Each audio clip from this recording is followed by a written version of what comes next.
बिस्मिल्लाहिर्रहमानिर्रहीम। आज हम बात करते हैं विन्नी के केस की। ये विन्नी एक इंतहाई कबीह किस्म की रस्म है। पूरे पाकिस्तान के कई इलाकों में ये मुरव्वज है। कहीं इसको विन्नी कहा जाता है, कहीं सुहारा कहा जाता है, कहीं इसको कारोकारी कहा जाता है। कोई कत्ल हो जाता है या कोई और बड़ा जुर्म हो जाता है तो सुलह के लिए एक फरीक अपनी बेटी दूसरी को देकर सुलह कर लेता है। जाहिर है जो फरीक मुल्ज़म है या मुजरम है वही ऐसा करते हैं। अपनी बेटी को पंचायत के जरिए मुजरम या मुल्ज़म की बेटी या बहन को दूसरे फरीक के हवाले कर दिया जाता है। यूं ये सुलह हो जाती है। ये रस्म सदियों से राइज है। कुछ लोग इसकी हमायत इस तरह से करते हैं कि इससे खून खराबे का जो खदशा होता है वो ख़त्म हो जाता है। कई दहाइयों तक दुश्मनियाँ चलती रहती हैं, बल्कि ऐसी दुश्मनियाँ सदी तक भी मुहीत हो जाती हैं। तो ऐसी रस्मों के ज़रिए ऐसी खून रेजी से निजात मिल जाती है।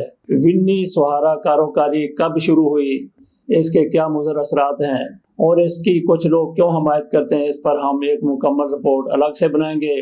आज हम इस हवाले से होने वाले एक फ़ैसले की बात करते हैं।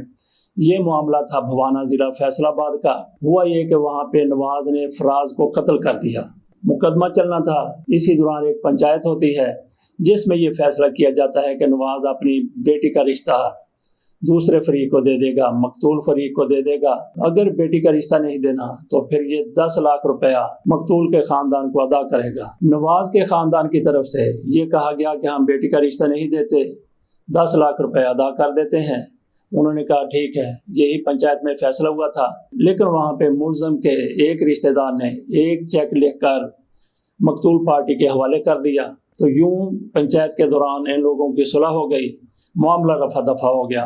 लेकिन जब चेक बैंक में जमा करवाया गया तो वो बाउंस हो गया। चेक बाउंस होने पर मकतूल पार्टी की तरफ से सेशन अदालत से रजू किया गया। सेशन अदालत ने मुकदमा दर्ज करने का हुक्म दे दिया। और यहाँ पे फिर आप बेअसूली देखें, एक चालाकी देखें कि मुल्ज़म पार्टी जिसने ये चेक दिया था उन्होंने ये मामला हाई कोर्ट में चैलेंज कर दिया। वहाँ पे जस्टिस तारिक सलीम साहब के सामने ये मामला गया। उन्होंने ये फैसला किया कि चूँकि ये सारा कुछ गैर कानूनी तौर पर हुआ है, विन्नी की रस्म ही गैर कानूनी है, लिहाजा जो चेक दिया गया था वो भी गैर कानूनी है। जस्टिस साहब ने ये फैसला करते हुए मुकदमा खारिज कर दिया। यूं मुल्ज़म पार्टी को रिलीफ मिल गया। उनके 10 लाख भी बच गए, वो रिश्ता देने से भी बच गए, किसी किस्म के मुकदमे का सामना करने से भी सरे दस्त वो बच गए हैं। यहाँ पे सवाल ये पैदा होता है कि पंचायत ने ये सारा कुछ क्यों किया था। जैसा कि हम पहले बात कर चुके हैं कि विन्नी सुहारा और कारोकारी की ये जो रस्म है, इसका एक मकसद ये भी है कि किसी भी वजह से दो खानदानों के दरमियान दुश्मनी शुरू हो जाती है तो उसको शुरू होते ही ख़त्म कर दिया जाए, कम से कम सतह पर ले आया जाए। कि दुश्मनी इस हद तक पहुंच जाए कि एक फरीक दूसरे के लोगों को कत्ल करता फिरे और दूसरा फरीक पहले के लोगों को कत्ल करता फिरे। यहाँ पे आ जाते हैं। इस पंचायत ने फैसला किया था, दो खानदानों के दरमियान सुलह हो गई थी, दुश्मनी आगे चलने से रोक दी गई थी। लेकिन अब अदालत की तरफ से जो फैसला कर दिया गया है वो कानून के ऐन मुताबिक है। लेकिन सवाल ये पैदा होता है, छोटा सवाल नहीं बहुत बड़ा सवाल है कि फराज के ख़ानदान वाले क्या नवाज के ख़ानदान को माफ़ कर देंगे? क्या दुश्मनी जो कम से कम सतह पर आ गई थी, तकरीबन ख़त्म हो गई थी, दोस्ती में बदल गई थी, क्या उसी सतह पर वो दुश्मनी या दोस्ती बरकरार रहेगी या उसमें इजाफा हो जाएगा?